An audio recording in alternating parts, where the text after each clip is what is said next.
நட்சத்திர கோவில்கள் வரிசையில் முதலாவது நட்சத்திரமான அஸ்வினி நட்சத்திரக்காரர்கள் வழிபட வேண்டிய கோவில் பற்றி பார்த்தோம். அடுத்தது பரணி நட்சத்திர கோவில். பரணியில் பிறந்தவன் தரணி ஆழ்வான் என்பது பேச்சு வழக்கில் இருந்தாலுங்கூட அது உண்மையே. இந்த நட்சத்திரத்தில் பிறந்தவர்கள் வழிபட வேண்டிய திருத்தலம் அக்னீஸ்வரர் திருக்கோயில். மயிலாடுதுறை மாவட்டத்தில். அங்கிருந்து காரைக்கால் செல்லும் வழியில் 15 கிலோமீட்டர் தூரத்தில் உள்ளது. பொறையாறு அருகேயுள்ள நல்லாடை என்னும் கிராமத்தில் எழுந்தருளி இருக்கும் சுந்தரநாயகி சமேத அக்னீஸ்வரர் கோவில் 900 ஆண்டுகால பழமை வாய்ந்தது ஆகும். இக்கோவில் பரணி நட்சத்திர பரிகார ஸ்தலம் ஆகும்.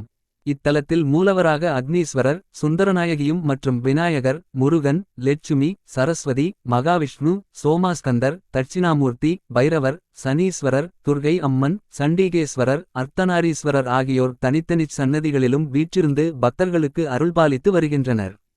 மேற்கு திசை நோக்கி அமைந்த சிவஸ்தலங்களில் இதுவும் ஒன்று. இக்கோவிலில் அக்னீஸ்வரர் சுவாமிக்கு மேற்கு திசை நோக்கியும் சுந்தரநாயகிக்கு தெற்கு திசை நோக்கியும் சன்னதிகளுக்கு செல்ல தனித்தனியாக 2 வழிகளை கொண்ட சிறப்பு மிக்க திருத்தலம் ஆகும். அர்த்தநாரீஸ்வரர் அனைத்து ஆலயங்களிலும் நின்ற கோலத்தில் இருப்பார். ஆனால் இவ்வாலத்தியில் அமர்ந்த கோலத்தில் இருப்பது தனி சிறப்பு.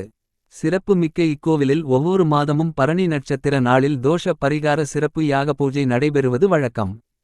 அக்னீஸ்வரர், சுந்தரநாயகி ஆகியோருக்கு பால், தேன், சந்தனம், பன்னீர், இளநீர், பஞ்சாமிர்தம் உள்ளிட்ட வாசனை திரவியங்கள் கொண்டு சிறப்பு அபிஷேகம் செய்யப்பட்டு பல்வேறு வண்ண மலர்களால் அலங்காரம் செய்யப்பட்டு தீபாராதனை காண்பிக்கப்படும்.